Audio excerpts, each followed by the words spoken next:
What if the hardest part of your child's meltdown isn't your child's behavior, but what's happening inside of you? If you've ever felt your heart start racing, your patience slipping, your stress rising right along with your child's, and wondered, why is it so hard to stay calm in these moments? There's a reason for that, and understanding it might be one of the most important shifts you can make as a parent. Let's get started.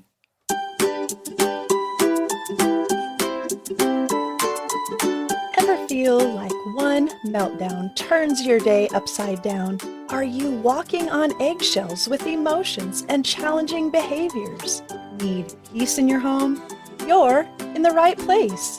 I'm Jamie, mom of 7, professional counselor and parent coach. I've learned how to turn chaos into calm, stop meltdowns, and enjoy time as a family. If you're looking for effective tools, practical ways to connect with your uniquely wired child, and parenting tools that align with faith and family values, you've found it. So reheat that coffee, start that laundry fluffing again, and let's jump in. This episode is part of our Summit Spotlight series, where we're talking and listening to some of these clips from last year's Calm Connection Parenting Summit, where we have experts who truly understand emotional intensity and uniquely wired children and how to support them in a way that actually works. And if you listened to last week's episode, we talked about why your child might be reacting so strongly. But today, we're shifting the focus just a little bit because the question becomes, what do I do in those moments? How do I stay calm when everything in me wants to react? Because let's be honest, when your child is melting down, when emotions are running high, it's not just your child who feels it. You feel it too. And that's exactly what we're diving into today.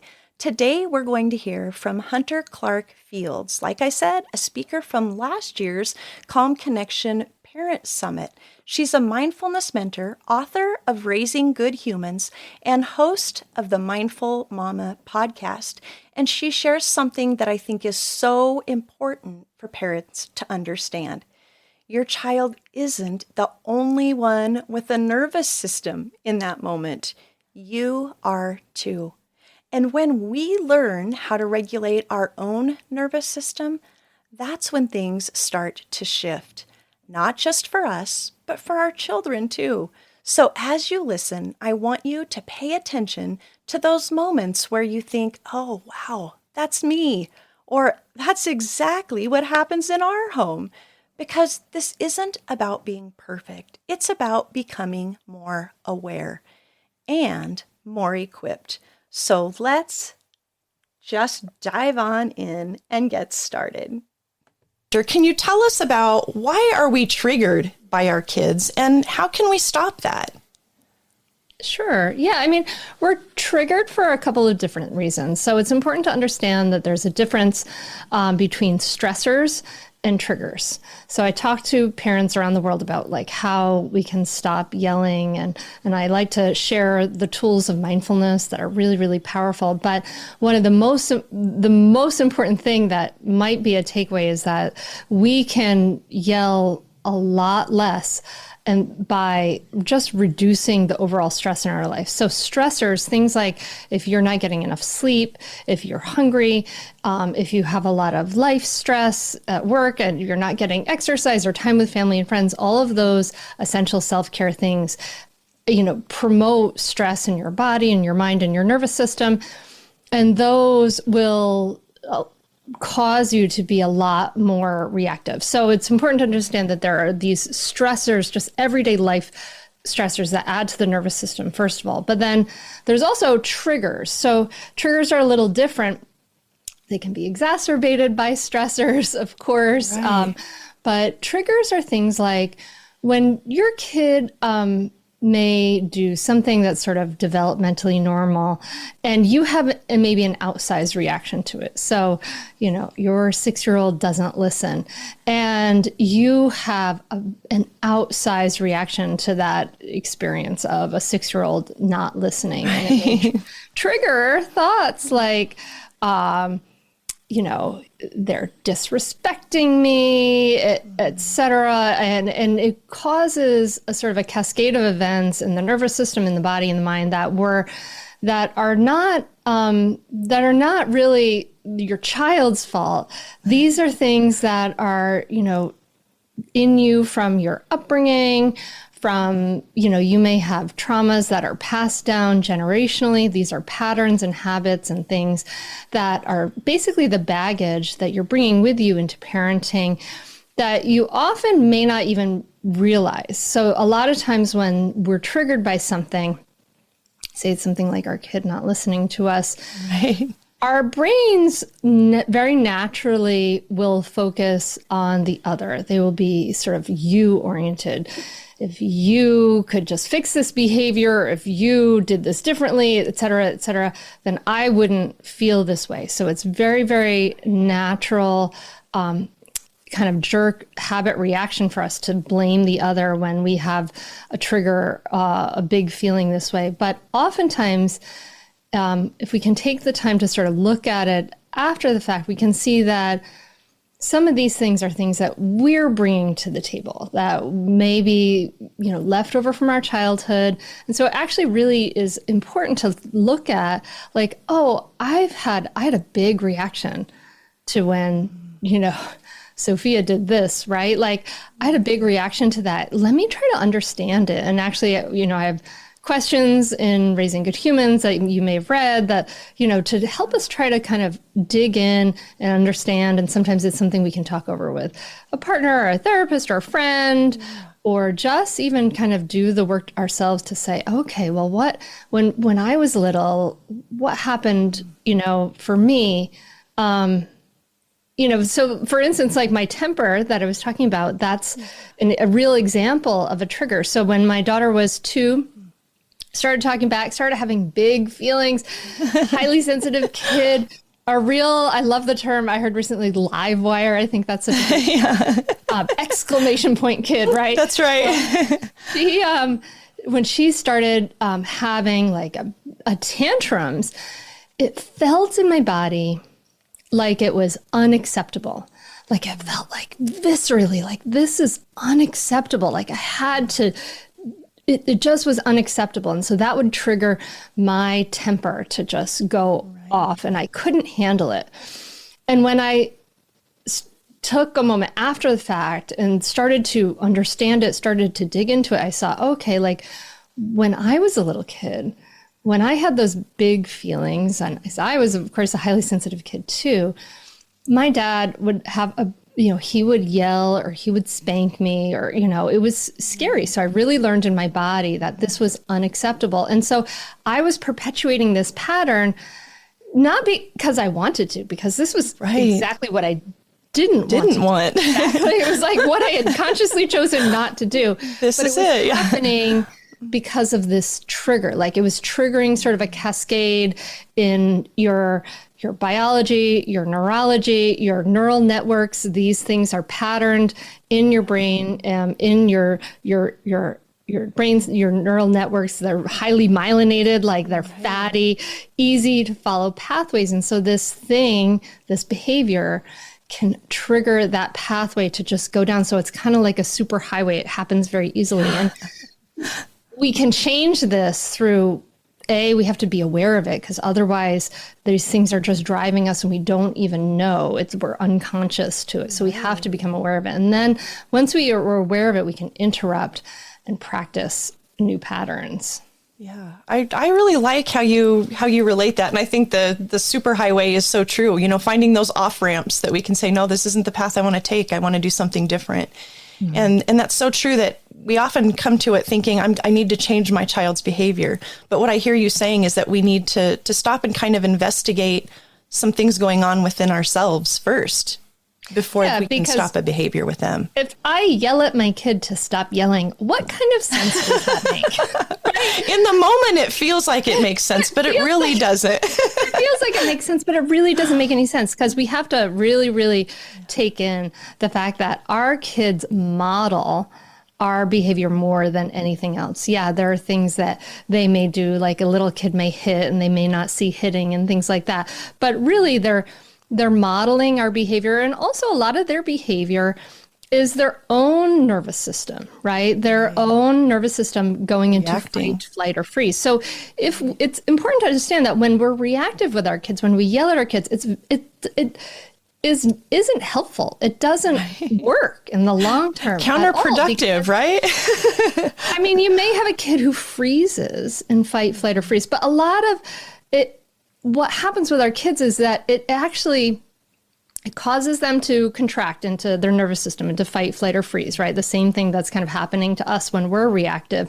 And so that cuts off access to their prefrontal cortex, to the slower parts of their brain that are responsible for learning, verbal ability, problem solving, etc., impulse control. So they can't learn whatever we want them to learn when we're yelling. But also, all of these behaviors that we call bad behaviors, like not listening, could be freeze. Running away is flight. Fighting, fight, flight, or freeze. It could be kicking, spitting, yelling. All of these behaviors that we don't want, a lot of them can be triggered by their own fight, flight, or freeze, because we're big. We're scary when we raise our voices. And so we can trigger their fight, flight, or freeze. And then beyond that, we have to understand that we're modeling. So then we see the older sibling barking orders at the younger sibling, and we say, oh, I remember wonder. My oldest daughter saying, "Oh, that's what I sound like," and saying, "Okay, what am I showing her about how we resolve problems and how we resolve conflicts in a family?" Yeah, it can be scary to hear ourselves playing back through our kids, huh? Very true. Well, how about this? I know this is probably the golden question that many parents are wondering now, but we don't like yelling, but how can parents yell less?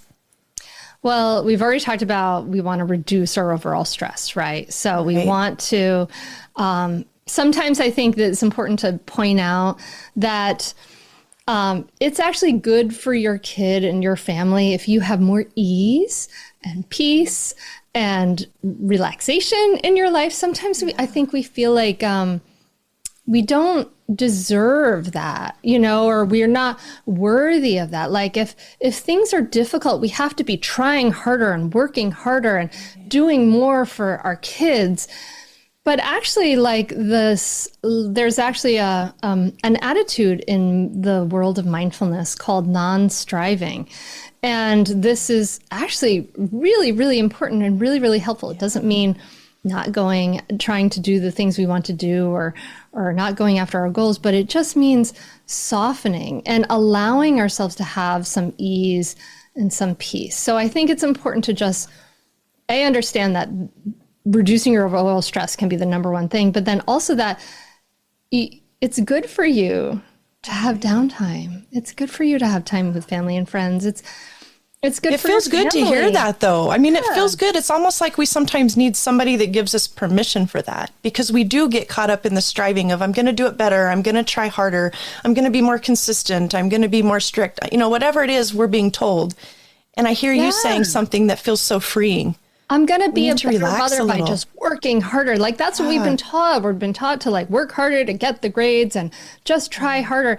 And parenting is a place where, yes, we can try harder, but actually just like a little bit of just inviting in some breathing space for us to reduce our stress and to invite some space into moments, to not squeeze in lots of activities back to back, to not, squeeze in just loading those dishes in the next 2 minutes, or just giving yourself some time One more thing to relax is actually hugely beneficial for our child's well-being, for our well-being, for us to have that space and buffer to have the energy and the life force energy it takes to to respond to the difficult moments, right? So it's really important to have some of that space. So we want to take care of ourselves. Like that self-care is not at all selfish. It is not at all selfish. In fact, is your responsibility, I think. And you want to think about what you're modeling. Do you want to model for your kids?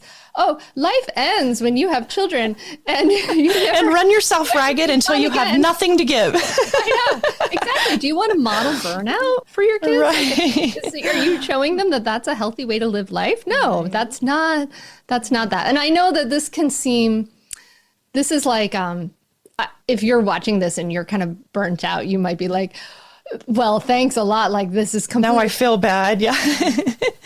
Yeah. I know. I understand.